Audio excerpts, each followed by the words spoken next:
Coming up, rates on the move, weather turning against the supply chain, a war that isn't easing and tariffs that keep shifting, plus carrier reliability heading into peak season. Volatility is at the core of the relationship, is at the core of what's happening. They're staying up there in part because of these levers that are being maneuvered to keep pricing high. I have friends that have been recently and they are selling the Christmas decorations. We've had to pivot to some of the shipments that would have gone ocean have gone air freight. Are we saying that some people are maybe making the most of this or profiteering? We've seen an incredible increase in cost for shipments coming out of India and even tougher time getting capacity there. I'm going to take another crack at a saying or at a provision, is that I don't think carriers will ever lose money again over a year.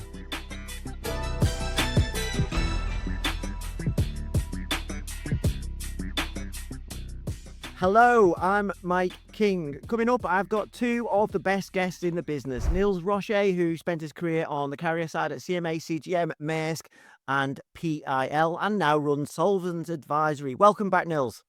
Thank you, Mike. Pleasure to be here. Always welcome. And he is joined by Mark Chadwick, president of the Global Shippers Association. He represents some of the world's biggest cargo owners, from appliance makers to energy companies. So Mark's basically one of the industry's heavyweight buyers, negotiating long-term ocean and air freight contracts on behalf of these major global brands. And he's based over in the US, but he sounds a little bit English. Welcome back, Mark. Thanks, absolutely. See that, not losing that, but yeah, thanks. Great to be here. Right, great to have you both. We'll get into all of this shortly, but first, some housekeeping. Hello. If you don't know me, I'm Mike King, and I'm the founder and host of the Freight Buyers Club. And I'm delighted and very proud to say that in 2026, we're averaging over 20,000 downloads a month across podcast platforms. We're now chasing 10,000 subscribers on YouTube. And, well, you can help. Hit subscribe, hit follow. Please drop a comment telling us what you want us to cover next. And if you fancy sponsoring a show full of people who get unreasonably excited about container rate supply chains and air cargo market, well, this is what that looks like. Over to Demerco Express Group, literally the best possible partner you could have if you're in the business of moving cargo out of Asia to anywhere. If your supply chain runs through Asia, why not work with a company that has been connecting Asia with the world since 1971? Demerco Express Group. Let's get cracking then. Nils, Mark, you both appeared on this podcast last year and you both made prescient calls. Mark, you said geopolitics would be the defining factor for 2026 and that the market would be a roller coaster, which has held up rather well. And Nils, well, we're going to listen to what you said because it went against pretty much every prevailing forecast I was hearing at the time. Well, I think 2026 might still be a good year for the carriers, if not break even, of course, but I'm even saying a little margin.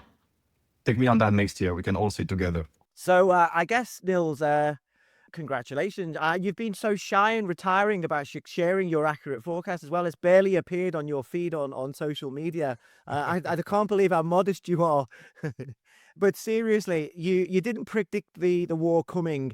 Your point rather was that container shipping supply and demand have almost decoupled, or rather the difference between supply and demand growth is not really a very good guide to where markets might go. Please explain your thinking on all of that. All right. Yeah, Mark, of course, I could not predict a war, though I guess when you look at history, you should always anticipate a war. On my bingo list, though, at home, I had the war will spill over into East Med, which happened, unfortunately, with the ship's attack and everything. But coming back to what you mentioned, the dynamics have fundamentally changed. That's what I'm advocating for some time now. And yeah, okay, 2026 proves me right, but I think more interesting will be 2027. In short, what I'm saying is supply do not matter anymore. There are ships, you see more and more coming. They won't be used anyway because we don't have the infrastructure in the ports to use them. That's one thing. So supply is a non-issue, is a non-event. What really matters is demand. Right now, in the new era of shipping, post-COVID, when you have a demand signal anywhere on any trade, it's very quickly seen, of course, and acted upon. What's changed again compared to before is that now we have learned as carriers that we can pass a GRI of $3,000, $4,000 per T in a week, and it works. When you have that, it will take some time to go down. And in the meantime, within the quarter that those rates are about will be in place, carriers will make enough money to sustain the heavy loss of Q1, if you want to call it like that. And of course, the black hole is going to be Q4. So I'm going to take another crack at a saying or at a provision, is that I don't think carriers will ever lose money again over a year. Wow, a big call. We're going to come back on some of those surcharges. I'm very interested in the lag, the profitable lag on some of them. You mentioned GRIs there, but we've seen this on bunkers in the past as well. Mark, your call on geopolitics being the defining factor for 2026. What? I mean, you haven't been all over social media, but it has aged rather well.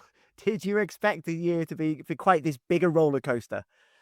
Oh, no, not at all. I mean, when we were at TPM, we were looking at carriers. It was looking pretty bleak as we were building up to TPM for first part of the year. Then we were all at TPM. The war's kicking off literally while we're there, and you know, it was clear very quickly that prediction was going to age pretty well. But you wouldn't expect we'd still be talking about the war.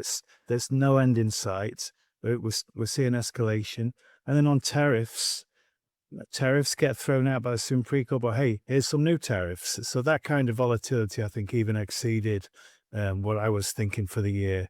And it just sets the precedent now for the next 6 months plus 2 years until maybe we get to some normalcy at some point. Yeah, well, there's always a few winners out of all of this disruption. We'll come back to tariffs a bit later. Let's look at some results. We've just had some right out at the end of last week. Maersk reported strong second quarter results, revenue up 20% year on year to 15.8 billion. Also upgraded its full year guidance for the second time this year. Underlying operating profit now expected at $4.5 to $6.5 billion, up from 2 to 4 billion. Hapag-Lloyd, its Gemini cooperation partner, said separately that it took a roughly $600 million hit tied to the Middle East conflict, but profits are still pretty decent. Now, interestingly, both carriers flagged pretty much the same warning. Congestion at ports, limited trucking, road and rail capacity are creating bottlenecks that could lead to delivery delays and higher freight rates. Mark, what of these carrier profits look like from your side as a buyer? And are you experiencing these bottlenecks at all at the moment? I mean, it's not the best look. We're very happy that the carriers are profitable. The beginning of the year outlook of there being serious issues for the carriers wasn't something that we were excited about. We need healthy partners that can invest in the industry that we all rely on so much. Shippers, I think, have a responsibility when there are surprises to help contribute to some of the increased costs, like for the bunker fuel, for some of the security costs that have increased. But when you see profits moving higher and higher, and shippers are faced with the challenge of we can't pass all that on to our customers, otherwise we're losing orders. It does seem a little bit skewed too far in the carrier's favor, and we're looking for partners that we can find the right balance. We don't expect people to absorb crazy costs, but also not pass on, this new opportunity for profits. Find the right balance. I mean, Yeah. if it's gone beyond that balance, are we talking about FMC involvement beyond that? So is that how far things have gone so far this year, do you think? I don't think so. I mean, even, I don't think that ever ends well for anybody bringing the government into things. We need to try and find the right solutions together. But, we will favor the partners that act like real partners in the years to come. And that's something that we're definitely keeping in mind as we look to the next year's contracts. Feel free to tell us what your carrier spread looks like, but are we saying that some people are maybe making the most of this or profiteering and others are being solid partners that you'd expect them to be? I mean, I think certainly the profiteering is somewhat widespread. I wouldn't say it's everybody, but there are degrees of profiteering, and it's the same with the forwarder base. I mean, we have some forwarders that have really partnered with us and done a great job, and others that have really tried to milk this for every last dollar they can get out of it. And those are the ones that we won't be working with in the future. Nils, give us some secret sauce from the carrier side, will you? They don't really highlight how much surcharges have helped on earnings calls. But how do you turn a surcharge, whether it's bunkers, peak season, low water, storms, how does that become a profit? Well, I refuse to hand out any secrets, obviously. But I think, I'm sure you have the chart. We can take it from the Maersk report. But I will talk to it. It's basically, profits Q2 25 versus Q2 26, right, in Maersk. If you look at that, okay, they have an increased revenue through pricing of, let's say, 100 points, right? And they did a bit more volumes. So let's say 110 points or 120 points. Okay, fine. Next to that, they have 60 points negative, which is a fuel price effect, a bunker price effect.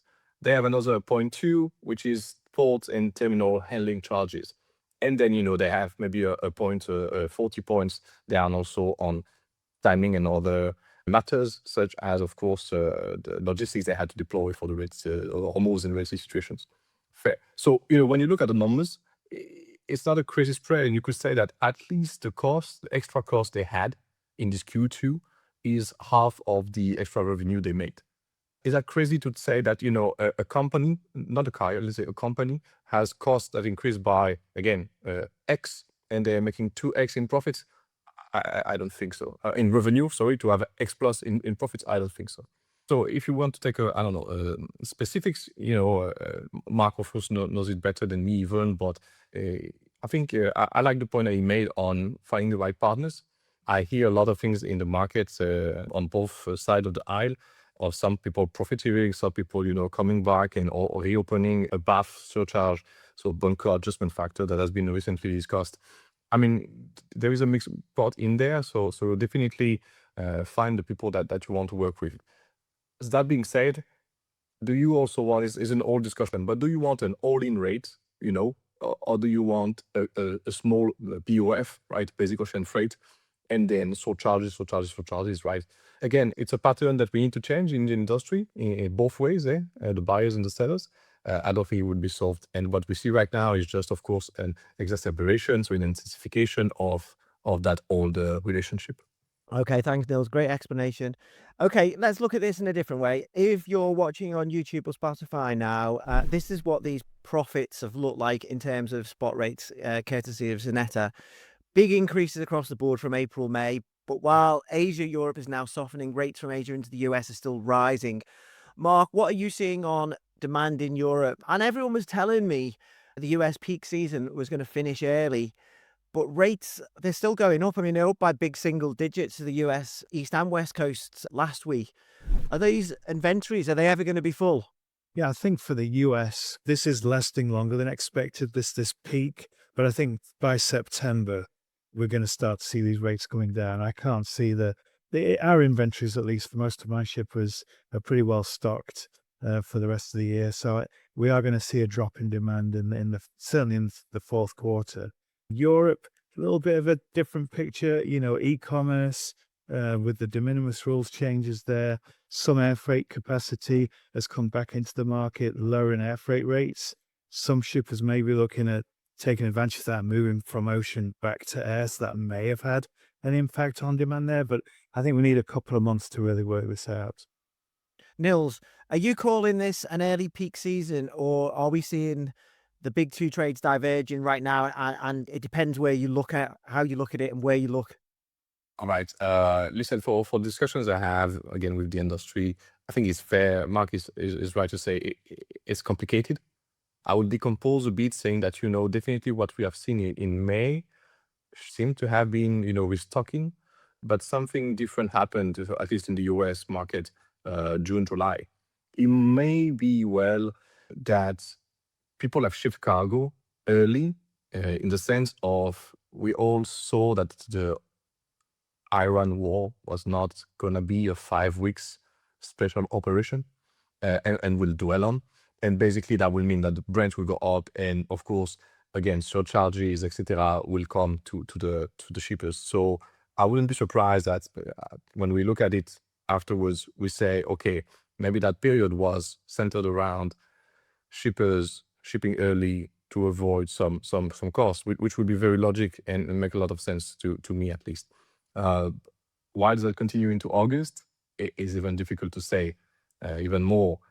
Some anecdotal elements. I don't know, Mark, if you recently have been to Costco, but I have friends that have been recently, and they are selling the Christmas decorations, the balls and everything. And that's since June, July. So definitely there have been maybe a season worth of cargo that has been preponed, because normally that kind of things ship closer towards the September, October.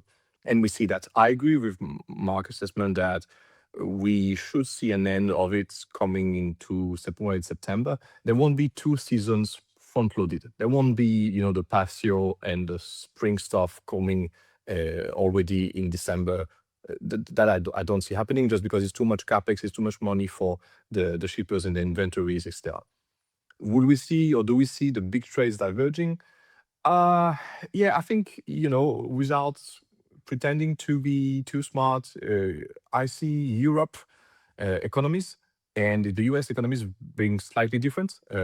When you are talking with people in the US, there is a lot of enthusiasm, positivity, where a small or medium-sized company will tell you that they are growing 5-10% this year and planning to do the same next year. So things seems to be quite robust or resilient in the US, and I think that sentiment made that the retail had to restock, the retail has to provide, and things are going quite well. In Europe, it's not the same. We are having wet towels on front of our air blower to cope for the fact that we can't pay for an aircon. Nuclear power plants are stuffed by jellyfishes, or water temperature being a bit too high, and our good environmentalist friends there protesting everywhere. So I think those are two different dynamics overall, and maybe part of the reasons for which the volumes are different. A little bit of politics there from Nils. I'm sitting here sweltering, so I definitely can speak to the heat. Mark, that was quite interesting. So we had John Gold on from the National Retailers Federation, and he was talking about a really early back to school season. But Nils there, he's talking about people really bringing goods in very early, even for the holiday season at the end of the year. Are you seeing a bit of that? And was any of that tied to uncertainty around tariffs? Absolutely, yes. We've seen that as well. The tariffs played a huge factor for us. The tariffs have been on and they were on, then they were off again, then they're back on, which I think caught everybody not completely by surprise, but to the extent that they were brought back and the speed in which they were brought back definitely had an impact. And so we've been shipping very, very early. And that's why I think, this is surprising that we're still seeing increasing rates in at this time on the Trans-Pacific, but it's got to be short-lived, because warehouses are stuffed and, demand. I mean, it sounds crazy to Europeans, but gas prices in the US, we consider very high. $4 a gallon is terrible over here. And so I would imagine demand here, certainly for the Christmas period, it's going to be pretty tough. So that's going to have an impact on inventory too. Just looking at that divergence in a slightly different way, it's not just by Asia-Europe versus Trans-Pac. You also need to, I would say, mind the gap between Trans-Pacific spot and contract rates. Torsten Hartmann, Senior Director of Trade Management of the Trans-Pac at Hapag-Lloyd, told us a few weeks ago on this show that carriers are, in terms of contract rates, are barely at break even. So all the money's being made on the spot. Mark, how reliant is Global Shippers Association members? How reliant are they on spot bookings versus contracts? Presumably, you try to avoid as much reliance on the spot market in this type of market. It must be quite tough if you do get caught out, especially for SMEs who haven't got a lot of buying clout. Yeah, we get exposed to it to a degree, which obviously try and minimize as much as possible with our contract rates. So we're fixed for a year, but we get exposed to it if we have surprise volume that we didn't expect. If we have volume that's pulled in early and exceeds our MQC, then we're exposed to the spot market. And yeah, it's pretty terrible. The comparison to contract rates is insane. I mean, it's the huge difference.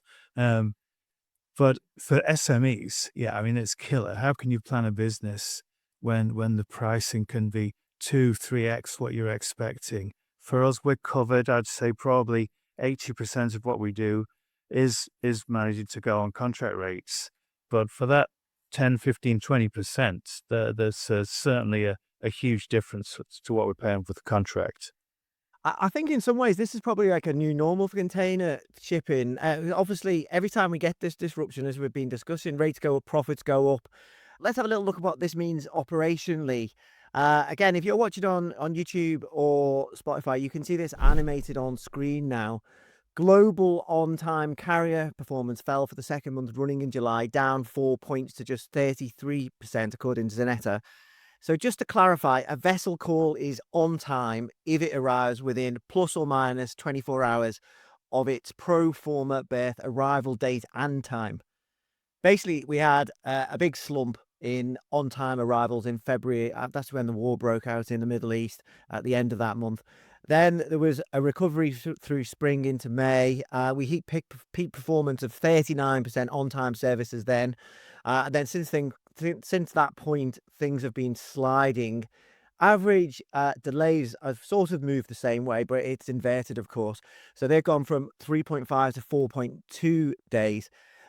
Essentially more vessels running late and delays compounding. Just a quick look by carrier. The spread between the best and worst performing carriers widened again in July from 44 percentage points in June to 49 again, according to Zanetta. Every carrier in the rankings except Zim declined between 2 and 13 points, with HMM the sharpest faller, down 13 points to 14% on time. Maersk still leads the table, but slips slightly to 57%. Gemini partner Hapag-Lloyd second place, then CMA CGM. One high sits at the bottom, 8% on time, and an average delay of a painful 7.3 days. So, Mark, how important is reliability for you? Is it one of those metrics that actually drives carrier selection, or does price still win when it's close? And maybe you feel slightly different about this year because of what's happened this year. And do those numbers feel right to you? I mean, there are different ways of calculating this. Sea Intelligence use a different metric than Zanetta. I don't want to get into the mechanics here, but does this all match up what you're seeing? Yeah, those numbers definitely sound right. That makes sense. On-time delivery and all aspects of logistics really depends on how you measure, which you've alluded to. And if you don't include blank sailings, then there's another week in many cases that you can throw into the mix. And if you're not in the high 90s%, which maybe we'll never be, you can't expect to see a lot of volume moving, especially from air freight to ocean freight, which I think is a big opportunity. We can't move that stuff unless we get into the high 90s% from air to ocean, because we need reliability. So the difference between somebody who's 90-ish% and 70%, it makes no difference. You can't count on 90%. That 10% gap could be killer for a customer. So at that point, they're all kind of the same, and cost ends up winning the day. I don't think we'd pay more to be 10% more on time if we're still 10% late. Yeah, I get your point. Okay, so Gemini cooperation. This is the Maersk Hapag-Lloyd combination. Their big selling point was they'd promised over 90% on time arrival. Now Zanetta's calculation, they haven't hit that, but it's semantics really. They were, according to Zanetta, they were mid-60s through Q2. Sea Intelligence has them on target. Is what Gemini's doing here actually what shippers want then, Mark, or is it a numbers game? It seems to be the latter for you, based on what you've just told me. I think so. I mean, it's nice. It's better to, I mean, in a way, it's better to be 90% on time than 80 or 70%. But still, that 10% is killer. And I don't think until we get into the high 90s, we wouldn't call it reliable. Nils, do carriers, do they fixate on these numbers? Maybe some of them do, but as we've just heard there, or is some of this just about marketing? Or do you see it as a competitive advantage? How would a Linus executive look at this? Yeah, Mike, you're always too tough on the carriers on this one.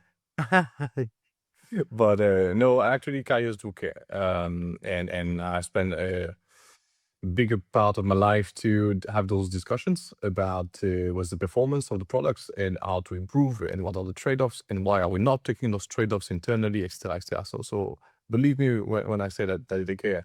You know, even if you don't want to believe me, there is just a very logical mechanism to have, is that a ship that is 7 days late is a ship that you don't have. It's a week that you don't have a ship departing. And in current markets, of course, carriers are doing everything they can to have the ships coming, at least, be there to load cargo, and they are deploying extra means. So just for the sake of turn time of the assets and being able to load the volumes and gain market share, of course they care. Now, I think that's really Single figures on time arrivals though. I mean, really, can you imagine if you only turned up on time 10%? Yeah. Yeah, you know what I mean.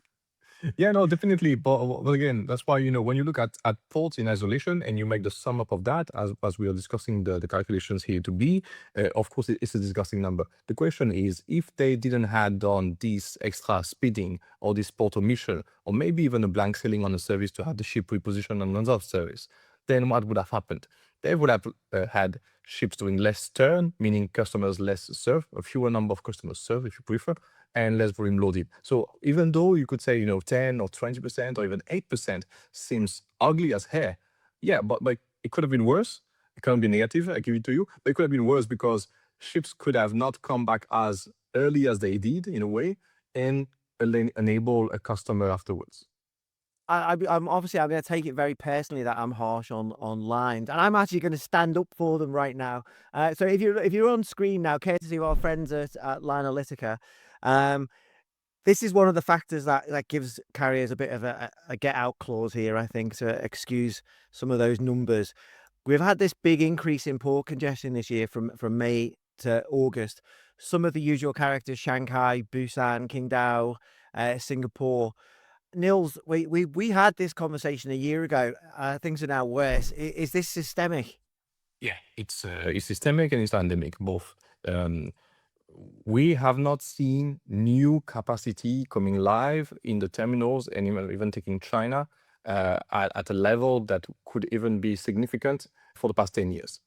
And that just means that, again, you can add and throw more ships into the pot. And again, sorry if sometimes I say journalist says, but you can have the news saying, oh, capacity is coming, order book is so big, don't worry, shippers, the rates will break down.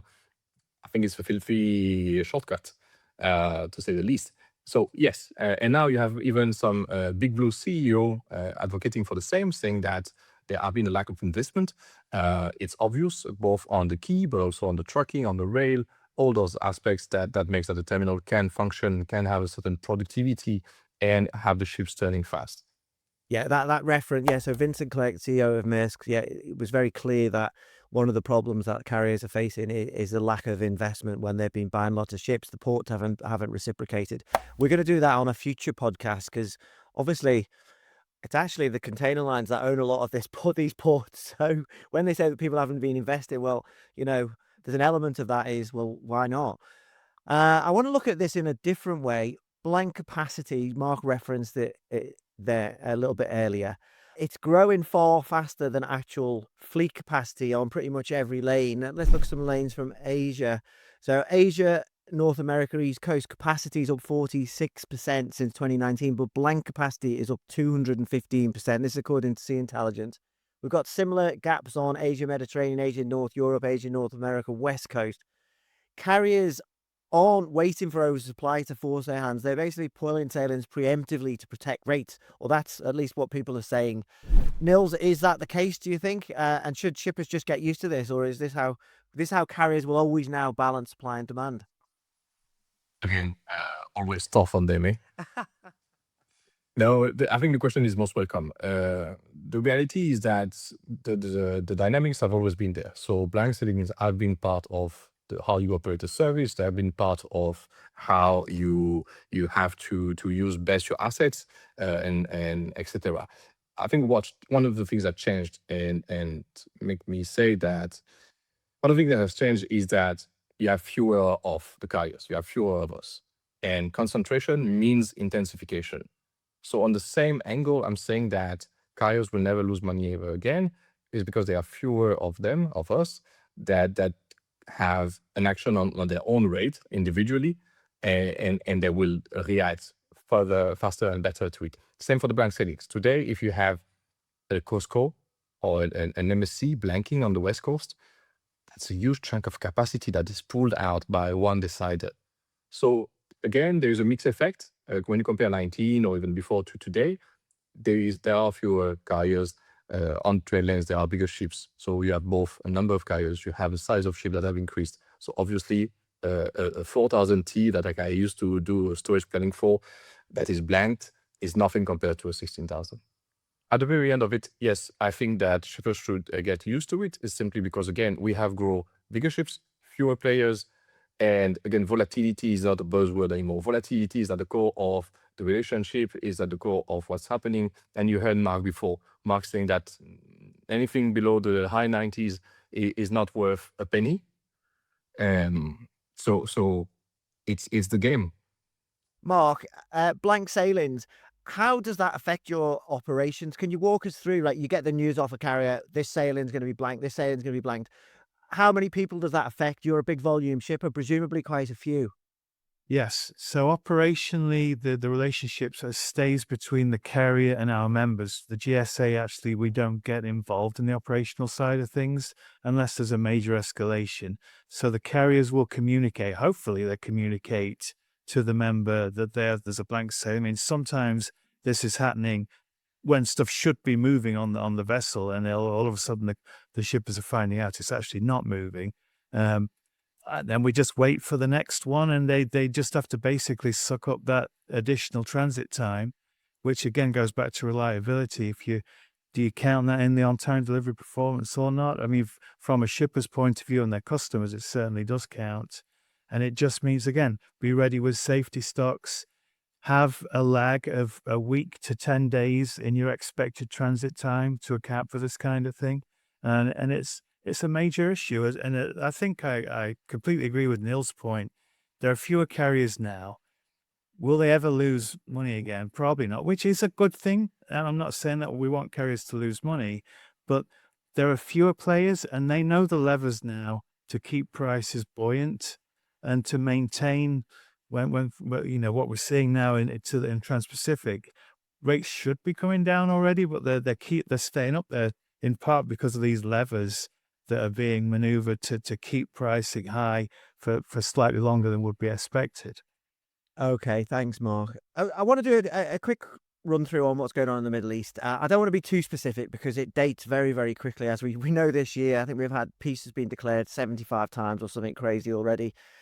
So broad strokes, traffic through Hormuz is still very thin. Some carriers are trying to push more services back through Suez, and the Houthi attacks in the Red Sea seem mainly focused on Saudi-linked tankers at the moment.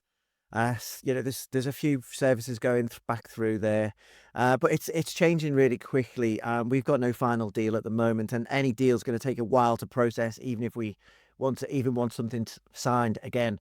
Mark, how has all this actually played out for your members and your cargo that you're shipping? Is it more of what we've just been talking about? Is it bunker surcharges? Is that the main effect that you're having, except for Middle East specific trades? Maybe did you lose some cargo back in March? Are you rerouting overland to serve the Middle East? How's it played out for you? The bunker surcharge has absolutely been the biggest impact for us. But for the Middle East, we've had to diversify to different ports. We have had some freight moved in through Europe ground, which is tricky. I mean, you've got to go through Syria. You need specialist logistics to really get freight moved in. So air freight, we've had to pivot to some of the shipments that would have gone ocean have gone air freight. I think one of the maybe unexpected impacts, but it's been really tough, has been in India. Outbound from India has been a real challenge because it was already tight before. Capacity was very tight there. And then this war has had a huge impact there. We've seen an incredible increase in cost for shipments coming out of India, and even tougher time getting capacity there. So that's been a huge challenge. And it's going to take a while for things to calm down. This Red Sea situation now, vessels moving back into the Red Sea. But with the Houthis, how long is that going to last? I mean, it's like every day I'm expecting that to be on the news that that stopped again. So huge challenges. Anyone who's watched Air Cargo Unpacked, which I co-host with Neil Jones Shaw, would know. Yeah, that Indian air freight market's also seen some big increases in cost. Yeah. Nils, you talk a lot to carrier executives. They're all your best friends. Come on, we know that's true. How are they looking at making more moves back into the Red Sea? Is there a pathway back to normal at any point this year? Because people, I think one of the CEOs said in the results that, oh, well, maybe by the end of the year. Do you see a pathway? There is definitely a push, internal, sometimes shareholders, sometimes you're on board, to resume more sailings, if not all, through the Red Sea.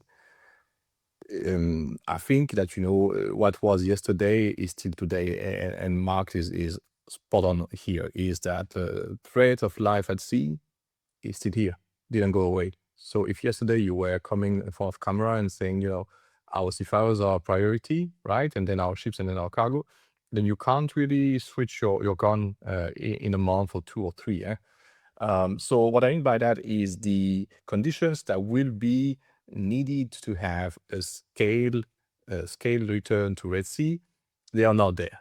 And unfortunately, and again, I'm no geopolitical expert, but for whatever we have seen, there is nothing that gives us certainty that in a month we will have peace and in 6 months we can resume.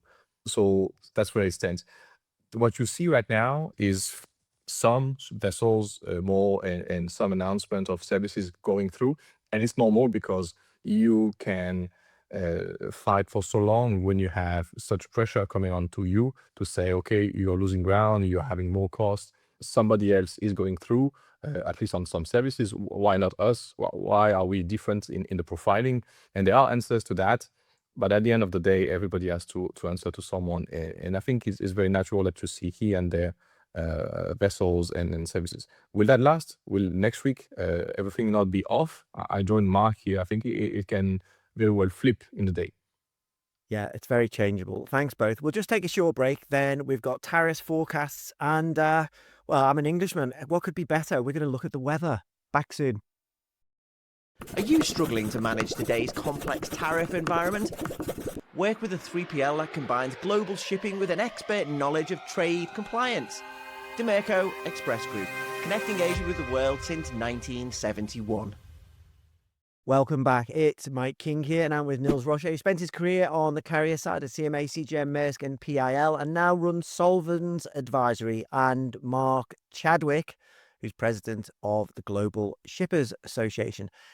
Now, guys, as I trailed there, let's turn to the weather. We've got, I don't know what you want to call it. It doesn't look very good. We've got Panama Canal water levels are falling. The canal authorities cut draft limits 5 times this year. This is El Nino strengthening, which is having effects at different parts of the world. The Rhine's at record low water. But then over in Asia, we've had a run of big storms with over 2.4 million TEU capacity stranded at one point. Nils, I mean, I don't want to be too English on this because as a Frenchman, you probably get bored of it. But let's talk about the weather. More specifically, how is it affecting our industry in Europe, particularly low water levels on the Rhine? It doesn't help congestion in those northern European terminals, does it? No, definitely. And we are at levels which really trigger a change in pattern for supply chain. So you have points that are now below 1 meter of water level in the Rhine. So barge cannot operate at those, right? I'm having some specific places in mind, but no need to name drop. The idea is that basically a barge today of capacity on the Rhine, you need about 100 to 150 trucks to compensate for those. It's massive, and we don't have that readily available. And I mean, it's a good news for the trucker associations throughout Europe, but it's quite terrible, and it will delay the operations in the inlands, which means that, of course, terminals will also get swamped, and they were already under tremendous delays for comparison to previous years. So that's just going to get worse. On top of that, you're going to have soon fall and winter, lack of manpower, and all the good things that makes that this will get even rougher. We don't have much time, and I'm actually doing a special on El Nino. I had Dr. Johnson from NOAA's in the USA, so a meteorologist, coming to talk with me about what is El Nino and the consequences it may have. That'll be on your own channel, will it, Nils? Yeah, but I will flip it to you, obviously. And it's just there are so many effects that an El Nino can have in the positive and in the negative. And you know, you just talked about the storms that Asia is experiencing. Actually, it's hard to see on a short, like a 20-year span, a real trend. Are there more? Not really. Are they stronger? There have been some strong, but to say that on average they're stronger is actually not correct. So I'll flip you some visuals for this segment. But basically, we're gonna have more challenging conditions. Again, on an infrastructure that is not ready for it. This is just gonna add up. Yeah, I'm actually going to cover this. I'm looking at the bulk shipping for World Grain Magazine. I mean, there's quite a lot going there as well. Low water on Panama Canal. We've got Black Sea ports are getting bombed all the time where a lot of grain is exported from. None of this is particularly, and obviously the harvests are all going to be affected by this weather that we've got at the moment.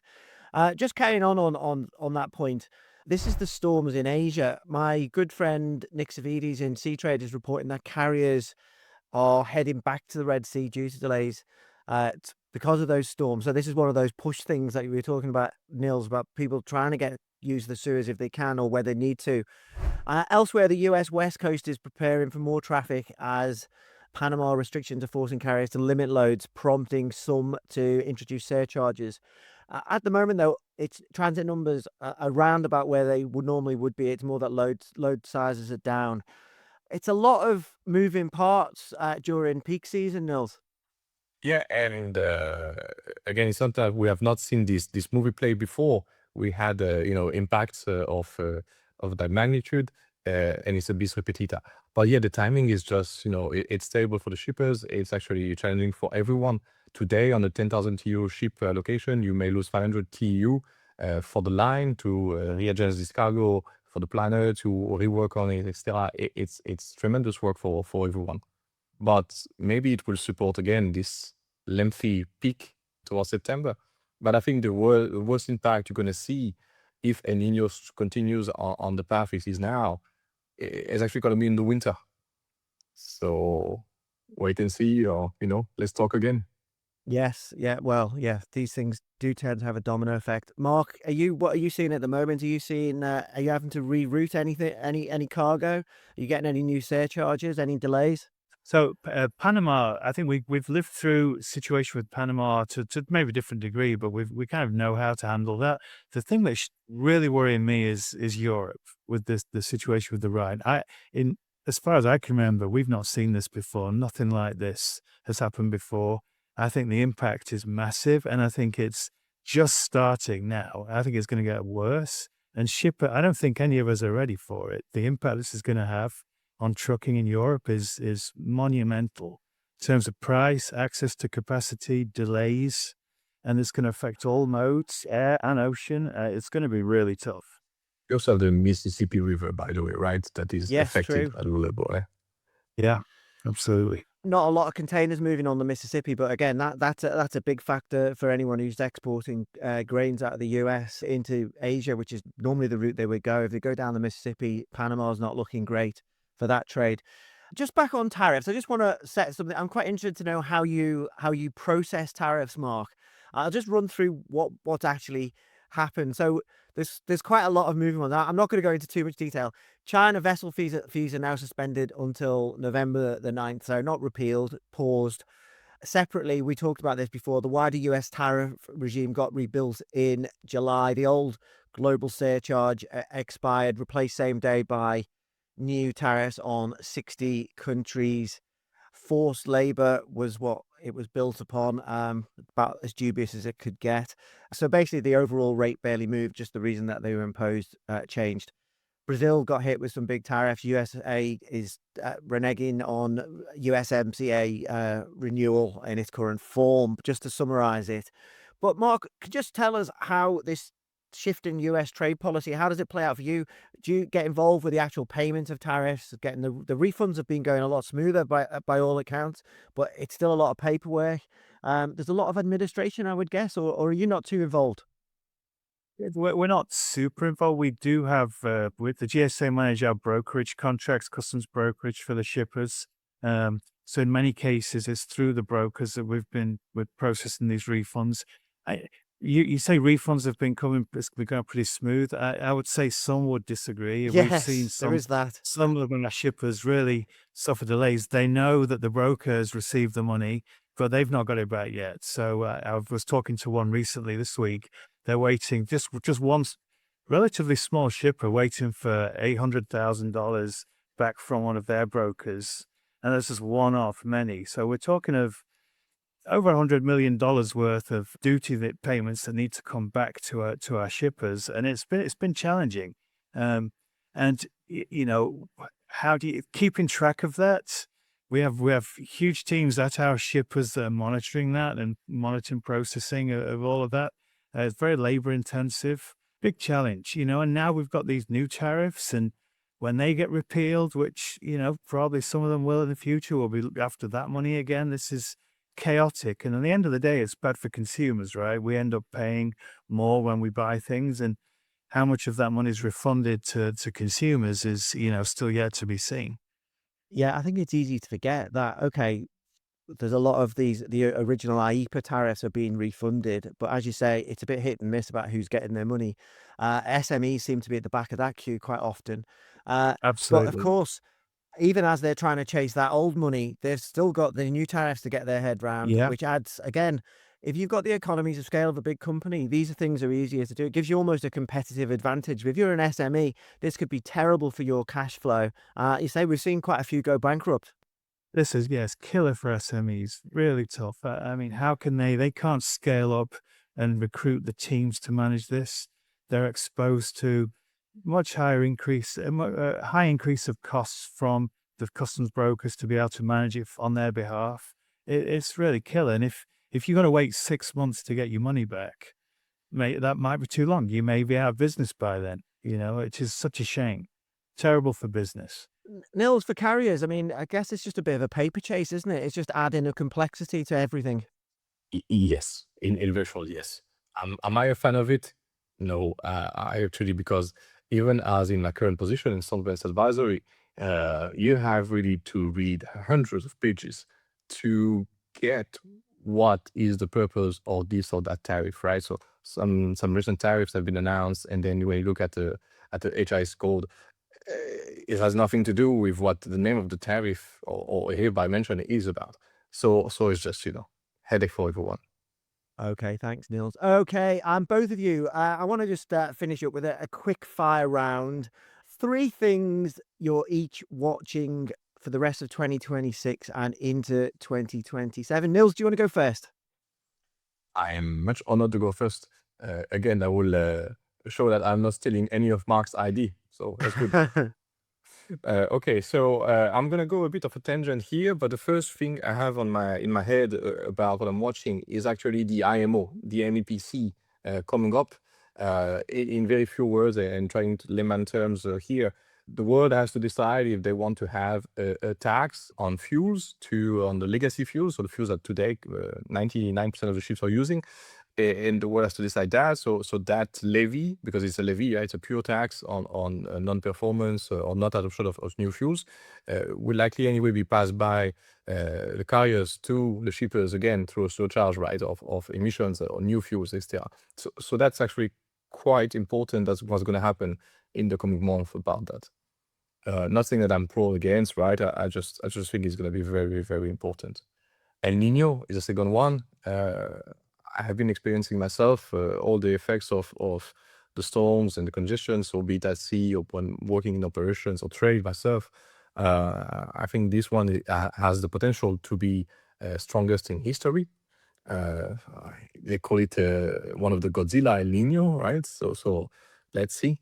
Yeah, the third thing I'm gonna look forward to see is how carriers are gonna differentiate themselves in the troubling times. What I mean by that is, I think Mark also maybe alluded to or has some views on that, but you have carriers today, so the such like as maybe Evergreen, that really are doing their best to honor the words, to do block store, to provide you services, to have this really relationship. They don't want new customers. They want to stay with the existing base, and they build on that. And then you have carriers that, of course, are still much more growing. We even have now Maersk CEO talking about maybe it's time to order ships.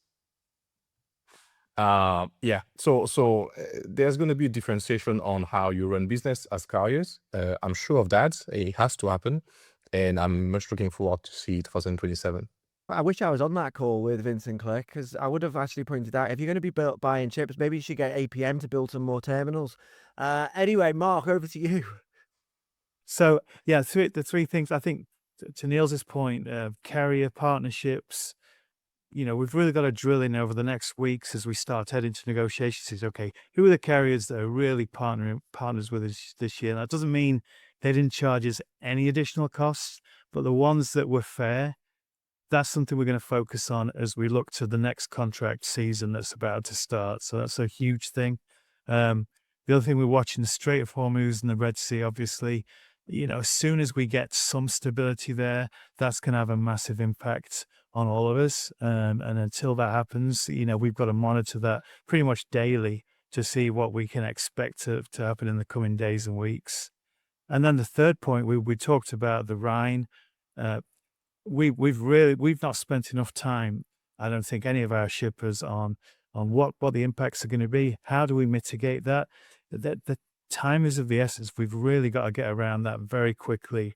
And this is not a couple of weeks problem. This is going to be months, many months. If you think about how much is it going to have to rain in Europe to get these levels back up to where they need to be, to somewhere that they've been, it's not been like this for 20, 30 years, if ever. That's going to take time. So that's a huge focus in the weeks and months ahead.